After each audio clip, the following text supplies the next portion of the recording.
join us. Okay, thank you. Okay, let's start. If my outline something wrong with the sentences and paragraph, you may correct me.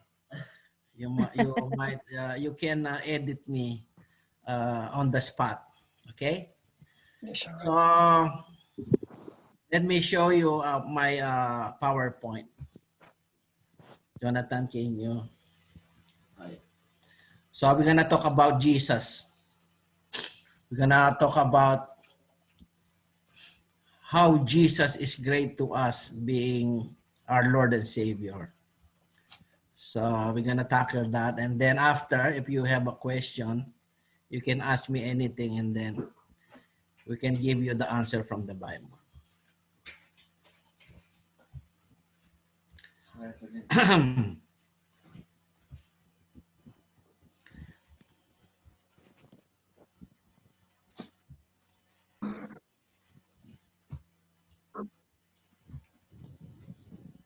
Okay.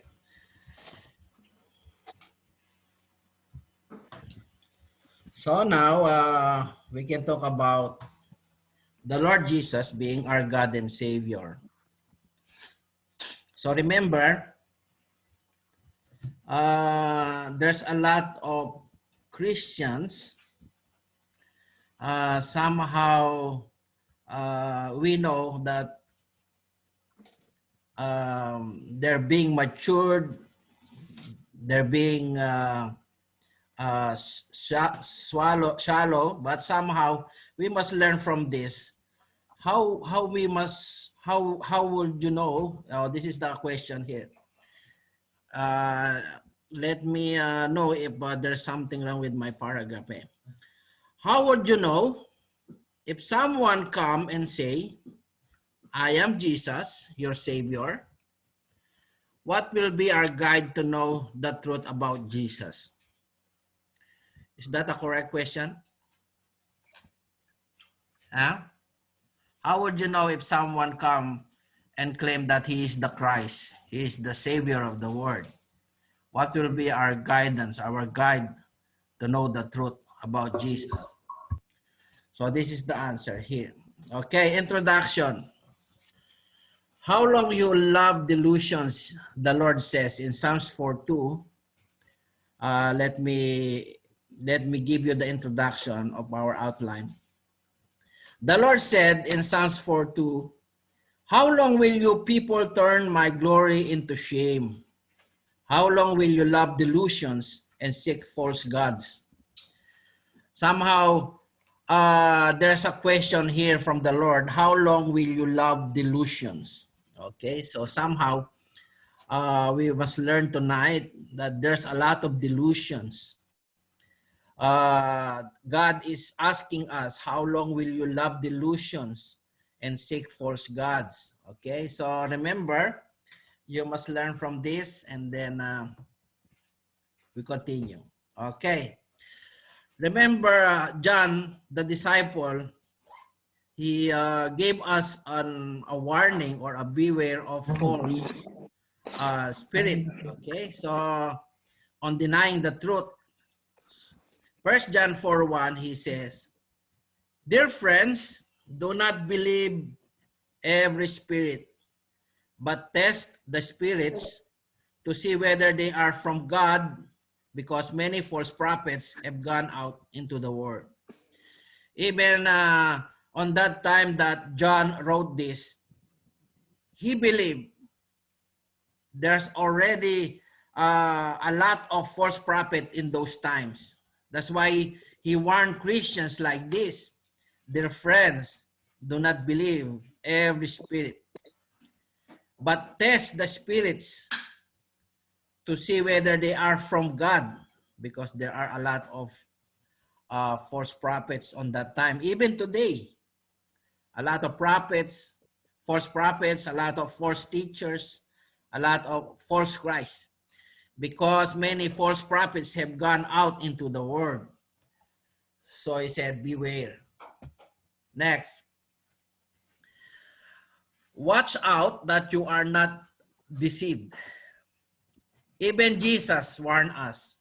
You know, we must learn today that deception always being part of the sin that people always do against God. You know, when you consider the definition of being sinning, like if you, how did you know the definition of sin? Somehow sin, when you sin, you always open people's feeling, and even when you sin against yourselves, you always hurt yourself or hurt other people. But somehow, if you're hurting God, you also sin against God. So deception is a part of uh, a sin done by people against God. Okay, so Jesus, he replied like this. He said this. He replied, "Watch out that you are not deceived. For many will come in my name," Jesus said, "claiming I am he. And the time is near. Do not follow them." How come Jesus warned us of being not deceived? Maybe because we must know that deception always included in the sin that people do against God. Okay, so deception is a sin.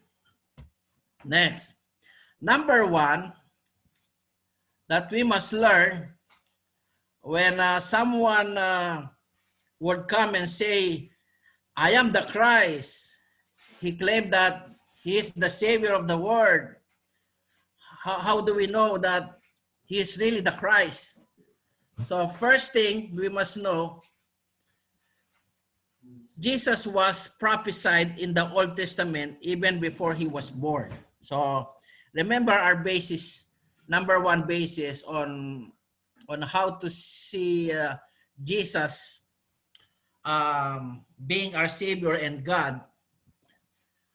If people claim that they are the Savior of the world, remember, Jesus was prophesied in the Old Testament even before he was born. Okay, because we have like a small antichrist in the Philippines. His name is Kibuloy. You know Kibuloy, Hope? You heard about Kibuloy? You always say he is the appointed son of God in this time. He claimed that the Jesus is already the Father in heaven now, sitting on the throne of God.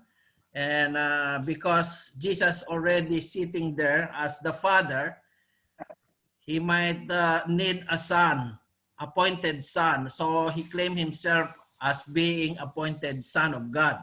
Okay. Remember, the basis of really being an appointed son of God, or being a son of, or begotten son of God like Jesus. I don't know if this claiming false Christ, if his name also prophesied in the Old Testament like what we're gonna tackle tonight. Okay, so Jesus was prophesied in the Old Testament even before he was born. So let's see. You know that prophet Isaiah prophesied about Jesus before he was born for around 600 years before Christ, or more than. I don't know the exact years between Isaiah and Jesus before he was born. So Isaiah 7:14 says here, Prophet Isaiah wrote, "Therefore the Lord himself will give you a sign. The virgin will conceive and give birth to a son, and will call him Emmanuel."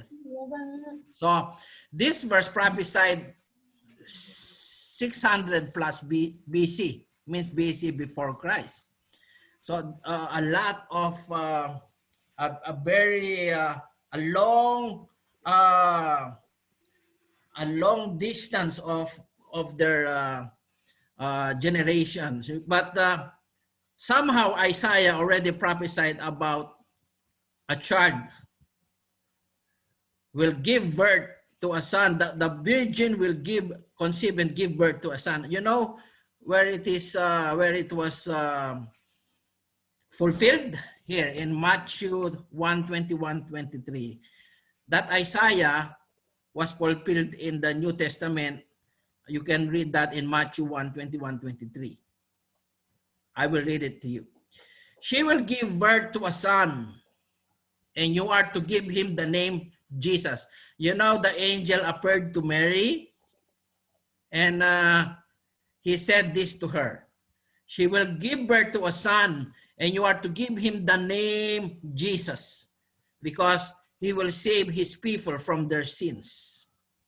And in 22, all this took place to fulfill what the Lord had said through the prophet. That's why we read the prophet Isaiah first. So 23, the virgin will conceive and give birth to a son, and they will call him Emmanuel, which means God with us. So you must learn here, even the name Emmanuel, which means God with us. It means the Son is declared as God, because the name Emmanuel means the God who became a man, and God is with us. That's the meaning of Emmanuel. Another verse from Isaiah, he mentioned this, he wrote this one in Isaiah 9:6. For to us a child is born, to us a son is given, and the government will be on his shoulders, and he will be called Wonderful. You know, the Holy Spirit also, we called him Wonderful Counselor. Don't you know the Holy Spirit is also Wonderful Counselor? Mighty God, Everlasting Father. Look, even this prophecy, you will notice, this child will be called Mighty God. Not a small God, but a mighty God. And even he called an Everlasting Father.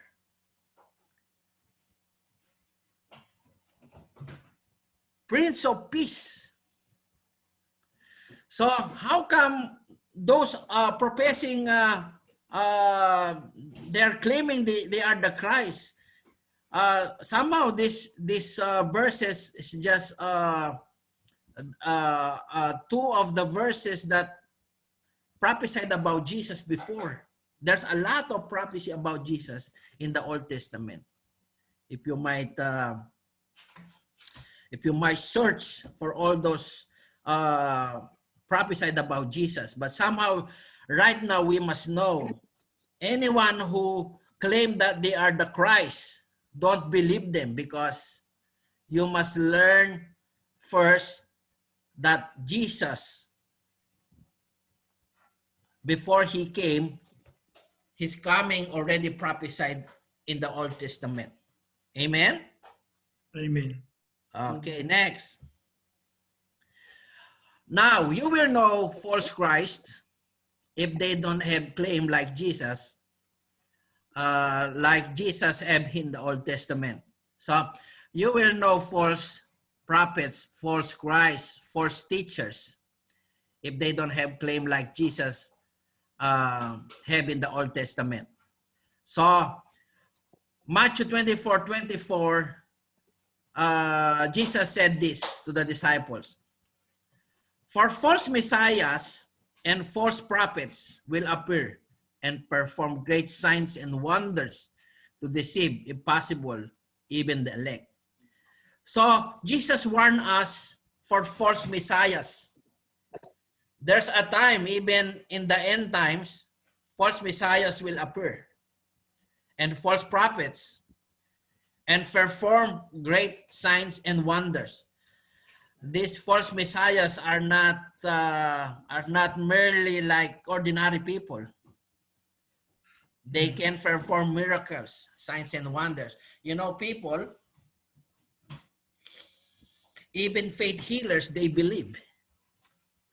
Even witchcraft, they believe, because they love seeing signs and wonders.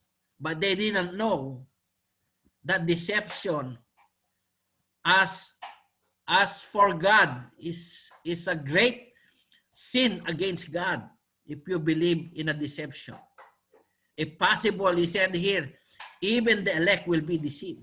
That's why if we belong to the elect, somehow we must be aware that God, he don't want us to be deceived.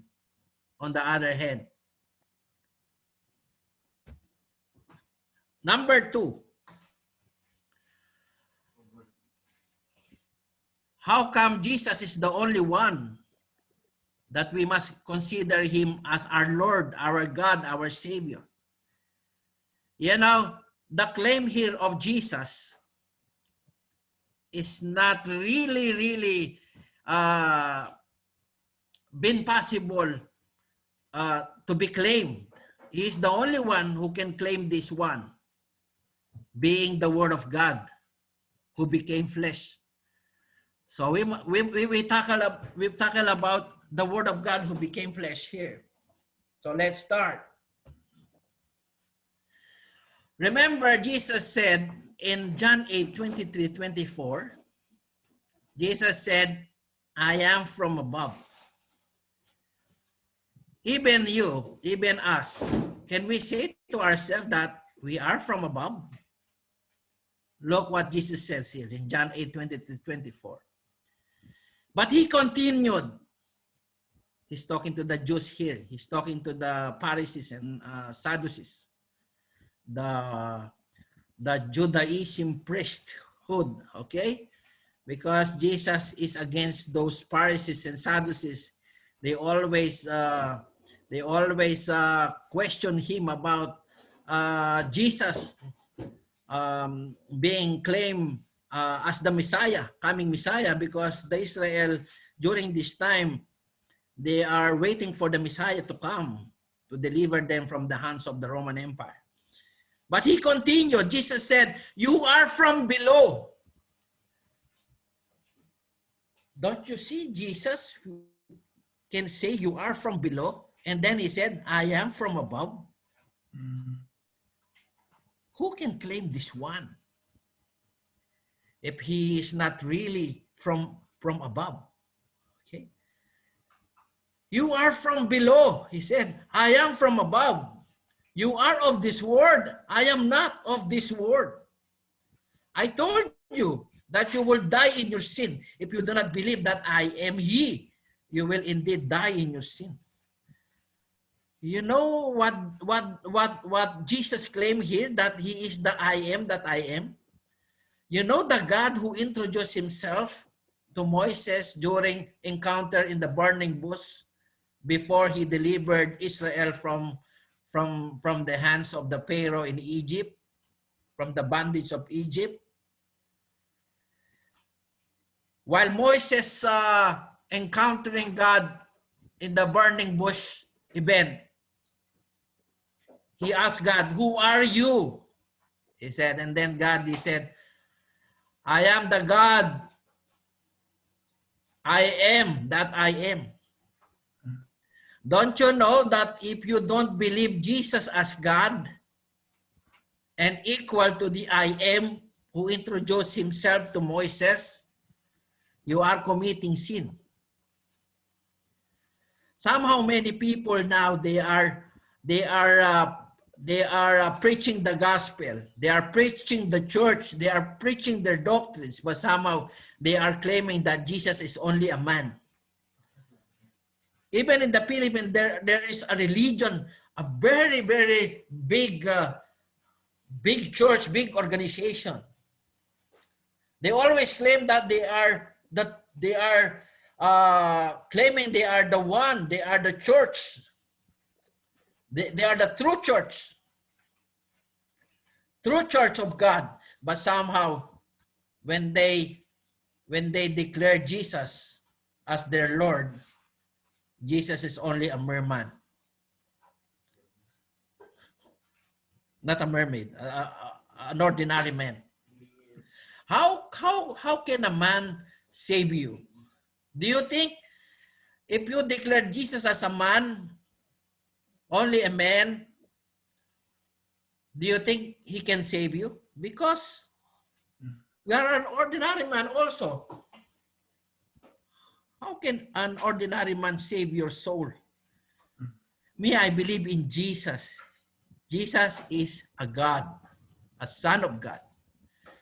That's why he said, you are from below and I'm from above. I told you that you will die in your sins, Jesus said. If you believe that I am not a God, your God, you will die in your sins. If you do not believe that I am He, you will indeed die in your sins, he said to the Jews. Do you believe that? Somehow, don't consider the doctrine that Jesus is only a man. That's a sin from God. For God. That's a sin for God.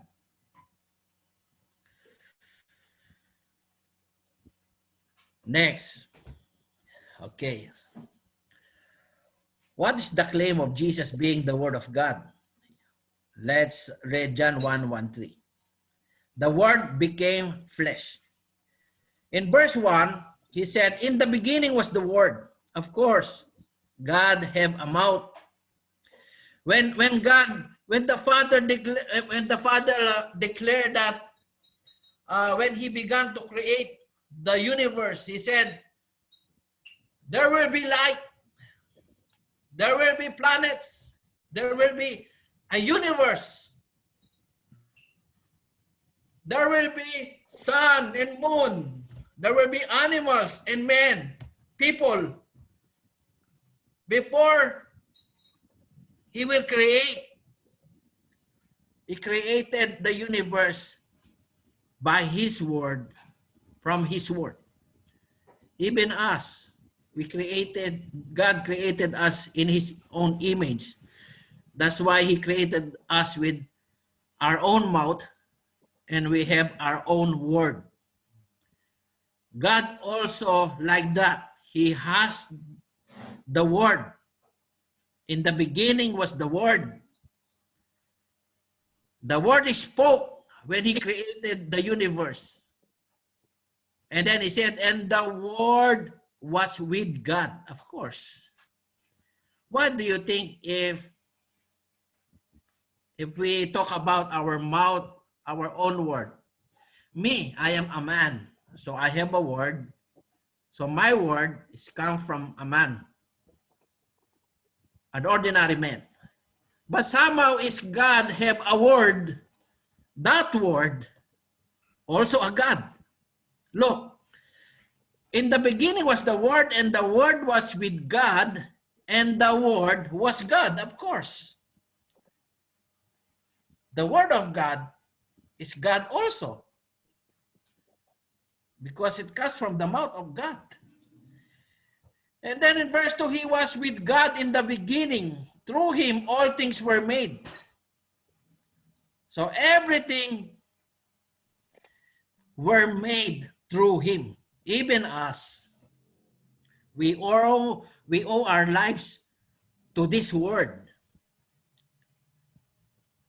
Even our reasoning now, our thinking, our heart, our soul, our body, our spirit, our whole being. We owe our lives with this word. Without him, nothing was made that has been made. Oh my God, everything was made through him. And without him, nothing was made. So we owe our lives, everything from this word. Do you know who this word is? is Jesus. In John 1:14. The Word became flesh. John 1:14. The Word became flesh and made his dwelling among us. We have seen his glory, the glory of the one and only Son who came from the Father, full of grace and truth. Wow. The Word that was with God before, and the Word was God. Through this Word, everything was made. Nothing. Without him, nothing. And now he became flesh. Who will claim this one? That they will claim that they claim that they are Jesus? Is it possible they came from the Word of God, the Word became flesh like Jesus? No.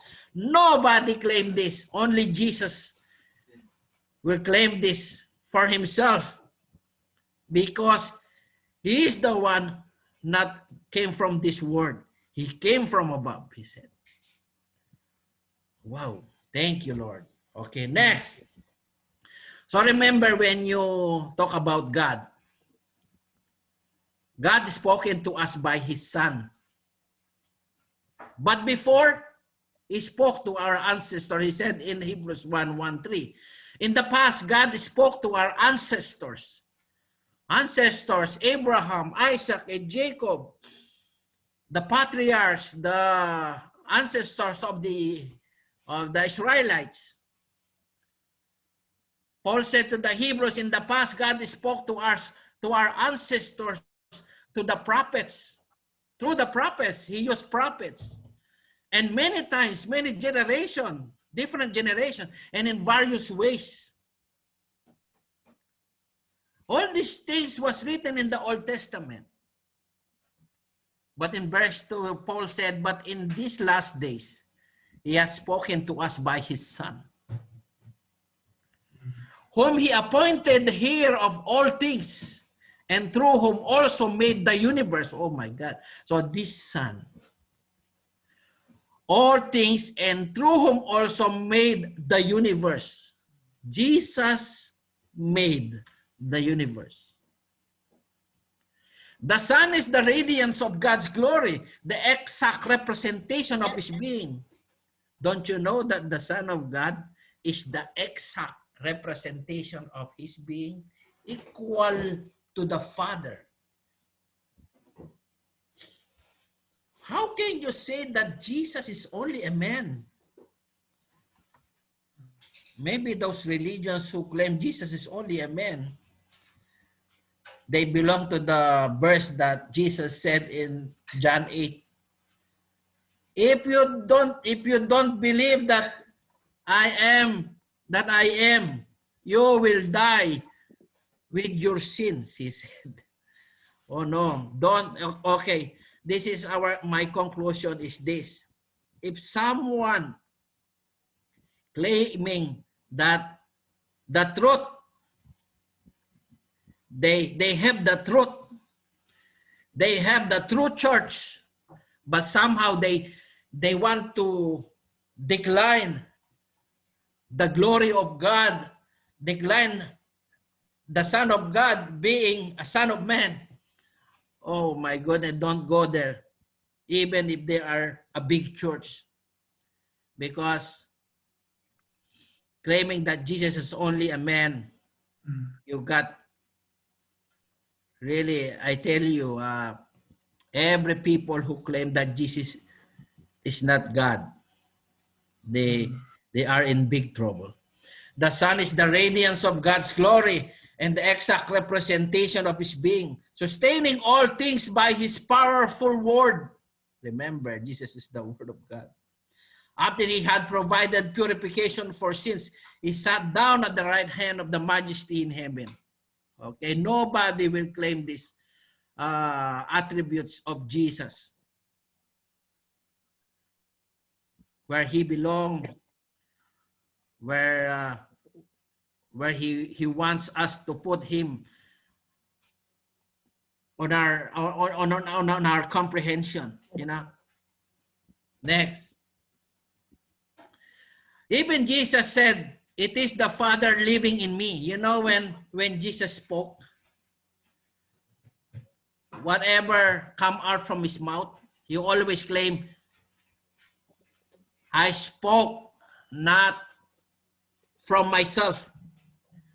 Everything I spoke, everything coming out from my mouth is coming from the Father. This is the Father's word. Don't you believe that whenever Jesus says something, it comes out from the Father?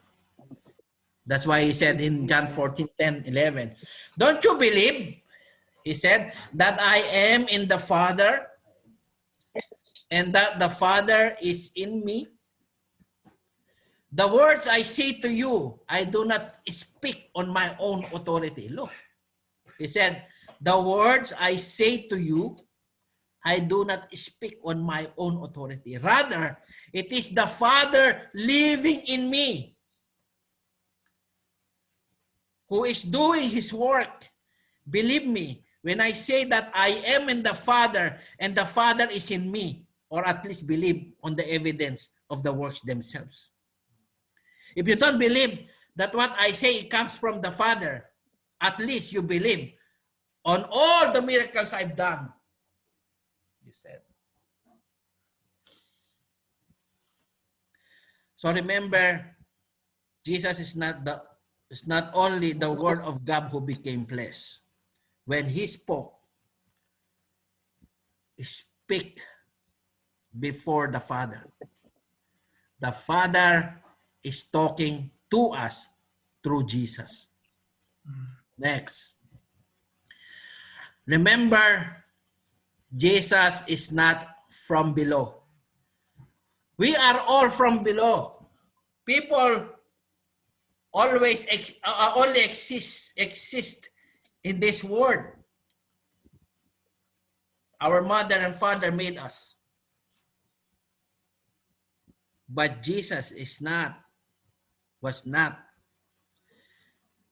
Philippians 2:6-11 said, who being in a very nature God, oh my goodness, Jesus have a very nature God, did not consider equality with God something to be used to his own advantage. You know, if I'm Jesus, I will not go down here. But praise God, I am not Jesus. Rather, he made himself nothing by taking the very nature of a servant. Wow. How come God is already in the glorious place, and then he left his place there to become a servant? Rather, he made himself nothing by taking the very nature of a servant, being made in human likeness. You know, one evangelist illustrate this one. You know, he said, this is what the illustration talking about here. He said, if I'm the God, I look to people like they are the ants. They live in the middle of the farm. But these ants are not aware that they were on the brink of death. They will die. Somehow, if I want to save them, maybe I can become an ant first and preach and talk and introduce what God's will for them so that they will not die. That's what Jesus did. Rather, he made himself nothing by taking the very nature of a servant, being made in human likeness, and being found in appearance as a man. But somehow, in verse 6, being in very nature God. Even death on a cross, he said, In verse 9, therefore God exalted him to the highest place. That's the result. He gave himself to us. He offered himself to us, being sacrificed for our sins. He left his glory. He left his majesty. He left his throne and became a man. He humbled himself by becoming obedient to death, even death on a cross, he said. Therefore, God exalted him to the highest place and gave him the name that is above every name. So how come people, they always looking for someone that they can save them? Here it is, Jesus already have the name above every name. That at the name of Jesus, every knee should bow. So remember, those only have knee here are people. But somehow, he said here, and every knee should bow in heaven. Who are the creatures have knee in heaven? They always conclude, angels. How about on this earth? Have knee, that they should bow in the name of Jesus.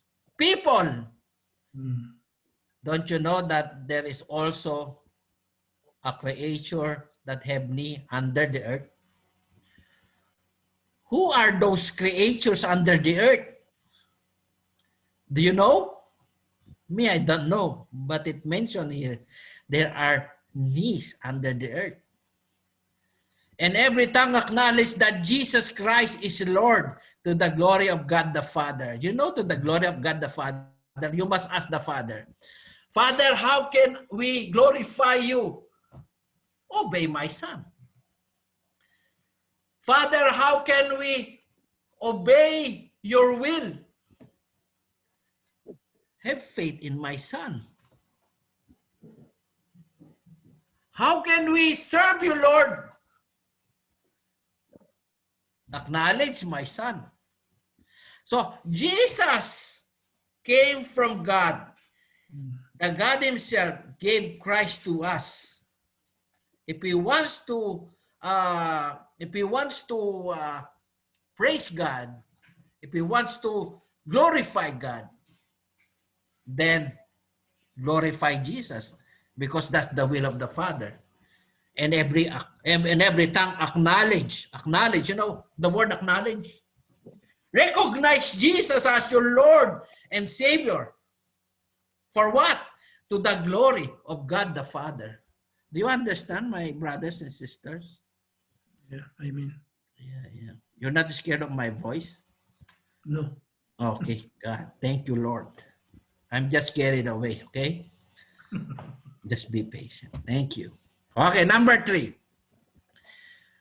Number 3, that Jesus, we can only claim Jesus as our Lord and Savior, the only Savior of this world, by knowing this. Jesus was born to a virgin. Okay, I will ask you, who else here who was born to a virgin? Who can claim that he also born to a virgin? No one. Only Jesus. So what we can say to Kibuloy, the one who is claiming that he is the appointed Son of God, can we ask him if he was born to a virgin? No, he's not. He has a father here. By a virgin. Was born by a virgin. Yeah, was born by a virgin.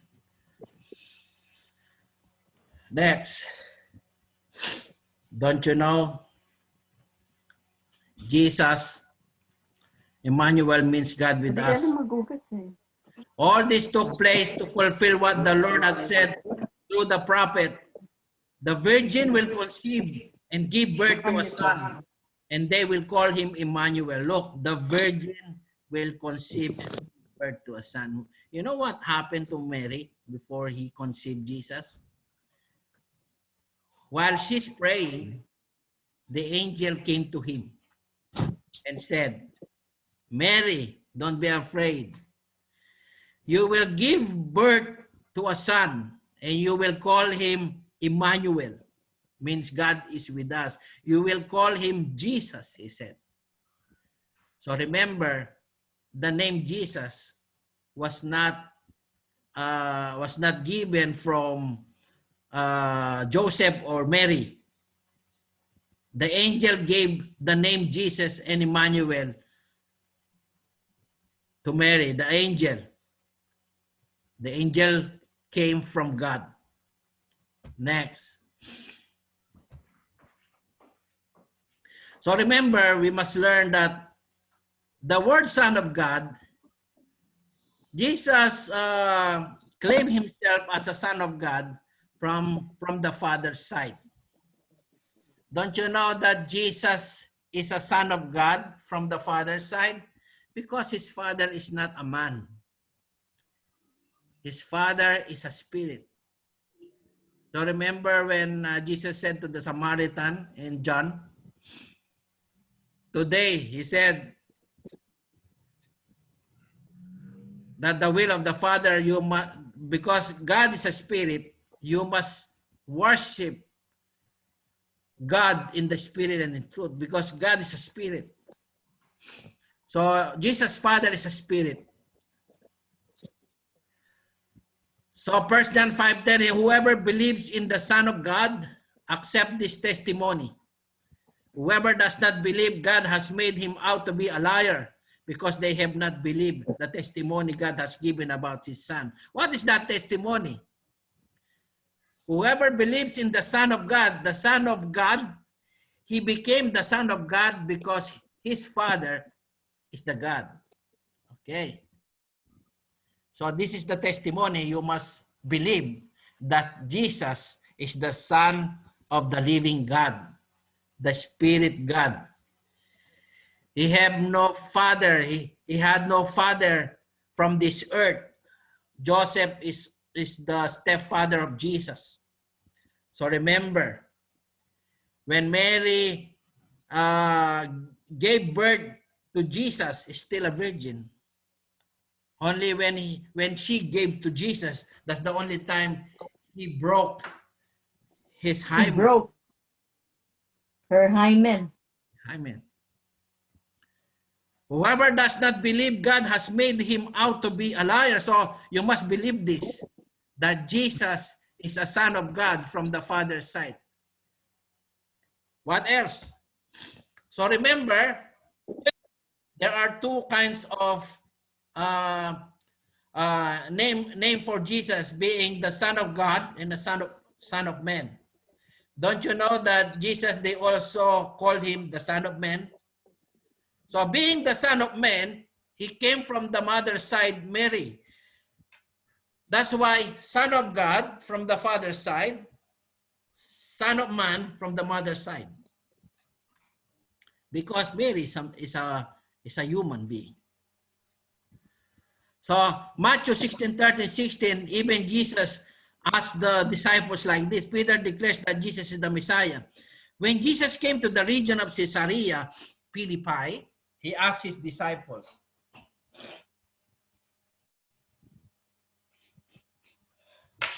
he asked the disciple like this, who do people say to the Son of Man?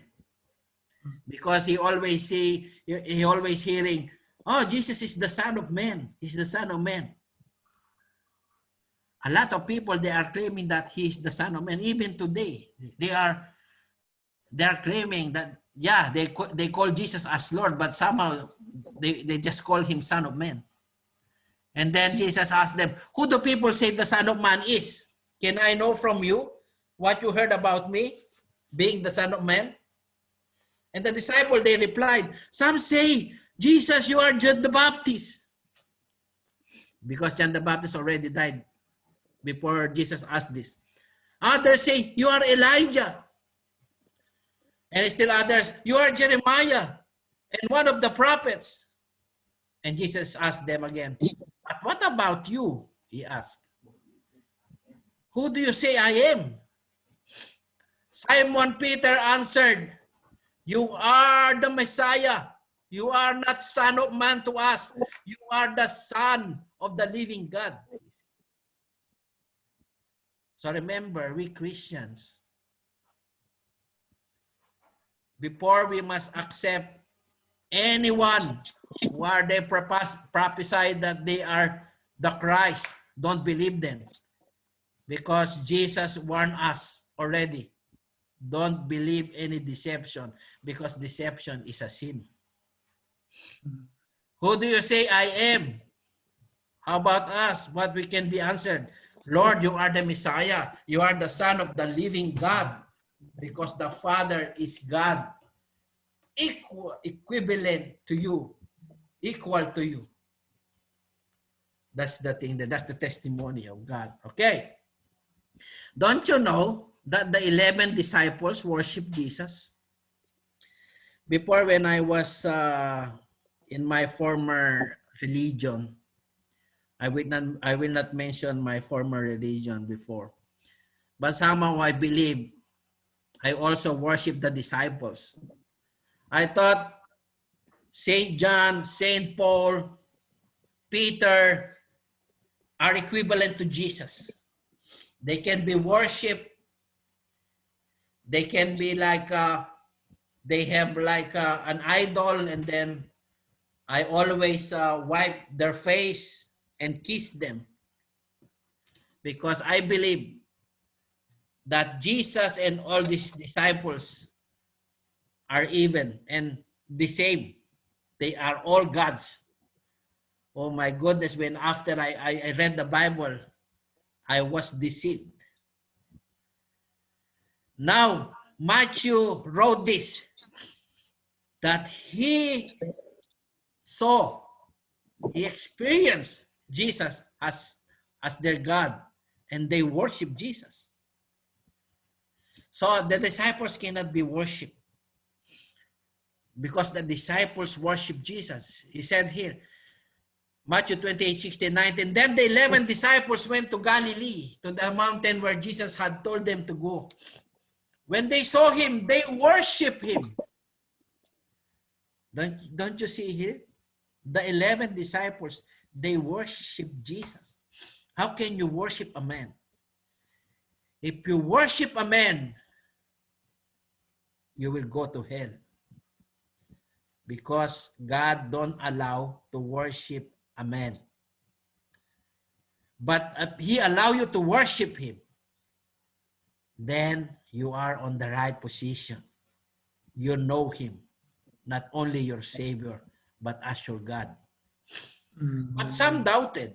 Then Jesus came to them and said, all authority in heaven and on earth has given to me. Oh my goodness. His authority, not only on this earth, but also in heaven. Don't you know that the angels already under the authority of Jesus? All creatures in heaven today and forever are now under the authority of Jesus. And then he said, all authority in heaven and on earth has been given to me. Therefore, go and make disciples of all nations, baptizing them in the name of the Father and of the Son and of the Holy. That's what we're doing now. That's what we're having at the Bible study, so that we're not only believing in Jesus, we're not only having a relationship with Jesus, but somehow we've learned how to see Jesus to be our God and Savior.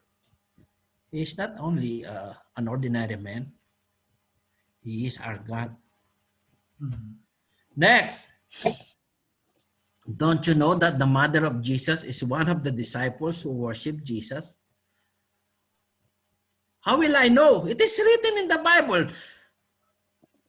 Do you believe that I can show you that Mary worshiped Jesus? Even Jesus came from his womb. Mary recognized that she is not the Savior. She only will give birth to the Savior of the world. Then the apostle returned to Jerusalem from the hill called the Mount of Olives. After Jesus ascended to heaven, a Sabbath day walk from the city. When they arrived, they went upstairs to the room where they were staying.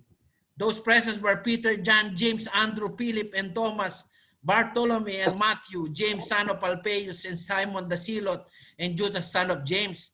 They all joined together constantly in prayer because they are waiting for the Holy Spirit to come. Along with them, the woman and Mary, the mother of Jesus, and with his brothers. Because Jesus has stepbrothers from Joseph. He also have stepsisters from Joseph. But Joseph is not the real father of Jesus. Joseph is only the stepfather of Jesus because Jesus' father is in heaven. But somehow, when they worship Jesus, Mary is with them. And don't you know that Mary, when she went to the sepulcher, and then he saw Jesus with Mary Magdalene? I will show you the verse. Mary, his mother, and Mary Magdalene, they worship Jesus, even though Mary know that his son, he worshiped him because she recognized that his son also his Lord and Savior. Look, I will show you the verse. Mary is one of the disciples of Jesus. Okay, Mary worshiped Jesus. Don't you know that Mary worshiped Jesus? Look, Matthew 28:5-9. The angel said to the woman, do not be afraid, because they went to the sepulcher and then they didn't saw Jesus' corpse, because two angels appeared to them inside the sepulcher. Do not be afraid, the angel said, for I know that you are looking for Jesus who was crucified. He is not here. He has risen. Just as he said, come and see the place where he lay. The angel said, then go quickly and tell his disciples. He was risen from the dead and is going ahead of you into Galilee. You know these two women? Mary Magdalene and his mother. There you will see him. Now I have told you. So the woman, Mary Magdalene and Mary, the mother of Jesus, hurried away from the tomb, afraid yet filled with joy, and ran to tell his disciples. Suddenly, Jesus met them. Jesus said, greetings, he said. You know what these two women did? They came to him, clasped his feet, and what? Worship them. Worship him. How come many people, they worship Mary? That's what I'm afraid of. Today, a lot of deception in the world. Mary is not the Savior. Jesus is the Savior. Mary cannot save us, but Jesus can save us. Who can save Mary? Jesus is the one who will save Mary. So don't worship Mary, because Mary will do nothing for you. Even today, Mary is praying, how come they worship me? I'm not the Savior. Next. Number 4 claim. Jesus resurrected from the dead. Don't you know that the resurrection is a powerful claim? That Jesus really the Savior and God of this world? Not only in this world, but eternal life? Look. Okay, don't you know that Jesus resurrected from the dead? Because the angel said and testified. You know, when some gossip testified, and they don't even qualify, you must doubt, but somehow here the angel said and testified about the resurrection of Jesus. Verse 5, the angel said to the woman, is an angel, Do not be afraid, for I know that you are looking for Jesus who was crucified. He is not here. He has risen. Just as he said, come and see a place where he lay. So the angel said this. The angel is more powerful than human being.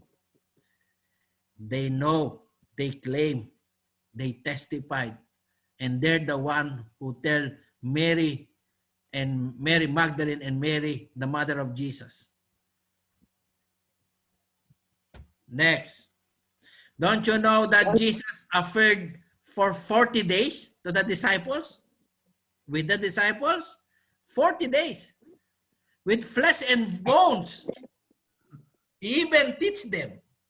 You know, people in the Philippines, they believe that when people died, their souls are roaming around on the earth for 40 days.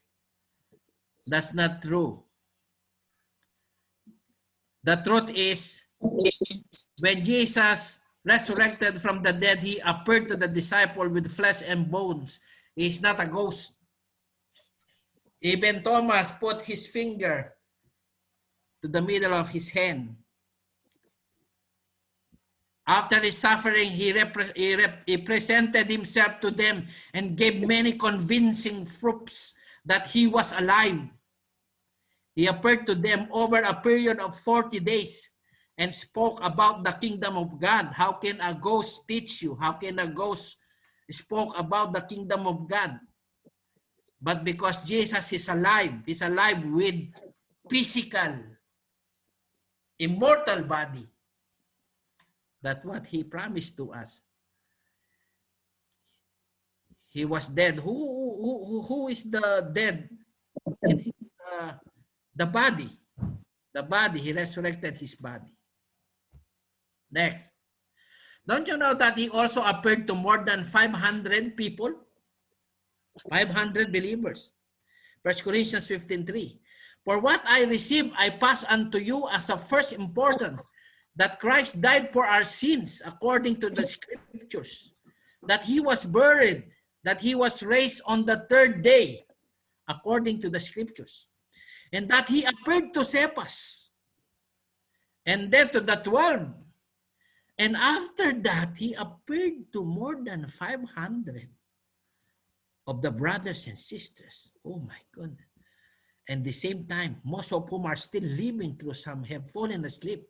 That's what's before. Then he appeared to James, then to all the apostles. I thought only the 12 apostles saw him. But somehow in 1 Corinthians 15:3-7, he appeared to more than 500 believers. Now you are believing, we are believing that Jesus really resurrected from the dead. And what about resurrection? Okay, you know, Buddha, they claim now that the finger of, they restore now the finger of Buddha, you know, Buddhism. They claim that they restore one of the finger of Buddha. They put it in one of the aquarium and they worship the finger of Buddha. So how can the finger of Buddha save you? Even himself still dead until now. In our country, one of the cult there in the Philippines, they claim that a mummified body of a man named Ingkong, they name him Ingkong in San Pedro, Laguna. They worship the corpse. They worship the corpse because the corpse, like a mummified body, they worship, they wipe their handkerchief and kiss them. How can you kiss a corpse? How can the corpse resurrect you from the dead? How can the corpse give you an eternal life? Even themselves, they cannot raise themselves from the dead. Now, I just want to know, I just want to say this. We have an assurance that Jesus can raise us from the dead. Amen? Do you believe that Jesus can raise us from the dead? Of course, because he's the one. He already proven that he's already alive. Isn't it? After that, he appeared to more than 500. Look, how important is Christ being raised? 1 Corinthians 15:14. And if Christ has not been raised, our preaching is useless, and so is your faith. Don't you understand that? If Christ has not been raised, our preaching is useless, and so is your faith. So how important to us the resurrection of Jesus, the resurrected body of Jesus. That's the resurrection of Jesus is the very core of our faith. That's why we are preaching this, because nobody claimed that they raised from the dead, only Jesus. Next. Jesus said, I am the resurrection. Jesus said to her, I am the resurrection and the life. Even Jesus claimed that he is himself the resurrection and the life. The one who believes in me, he will live even though they die. Now, if you believe you are a believer of Jesus and you die, you're gonna live again. If Jesus come and you're still alive, you will never die. In 26, and whoever lives by believing in me will never die. Do you believe this? Yes, Lord, she replied. She's talking about Mary and Martha, the sisters of Lazarus. I believe that you are the Messiah, the Son of God, who is to come into the world. Mary and Martha said. So, you want to know the Father's will? John 6:40. For my Father's will is that everyone who looks to the Son, everyone who looks to the Son, Christ-centered faith, Jesus, and believes in him, shall have eternal life, and I will raise them up at the last days, Jesus said. So what's the will of the Father? That everyone will look to the Son and believe in him. And Jesus will raise them at the last days. Do you believe that Jesus can raise us from the dead? Amen. Amen. Next, our conclusion is this. John 6:40. For my Father's will is that, no, that's already conclusion. The only way. You know that Jesus is the only way? John 14:6, Jesus answered, I am the way and the truth and the life. No one comes to the Father except through me. Now, if we want to go to heaven, if we want to go to the Father, don't go anywhere. You cannot go anywhere. You cannot. There's no other way than Jesus, because Jesus says no one comes, no one, even his mother, even his disciples cannot save you. Only him. No one comes to the Father except through me. So what shall we do? He said here, when the people heard this, they were cut to the heart and said to Peter and the other apostles, Brother, what shall we do? Peter replied, Repent and be baptized, every one of you, in the name of Jesus Christ for the forgiveness of your sins, and you will receive the gifts of the Holy Spirit. The promise is for you and for your children and for all who are far off, for all whom the Lord our God will call. So this is the way we preach the gospel. If people convicted from their sins while they're hearing the word of God, remember, quote this verse, they need to repent and baptize in the name of Jesus Christ. For what? So that God will forgive their sins. Without repentance, without baptizing in the name of Jesus, there is no forgiveness of sins. And then, don't forget, tell them that they will receive the gifts of the Holy Spirit. The promise is for you and your children and for who are far off, for whom the Lord God will call. Everybody, God's call, people. But somehow, the way we preach the gospel on how to learn about Jesus, this is the way God's want us to preach the gospel. Amen? Amen. Okay, I believe we are already Christians, so you don't need to accept the Lord as your Lord and Savior again. But somehow we can use this outline for your amen. Amen. Let's clap the Lord first. Did you learn something?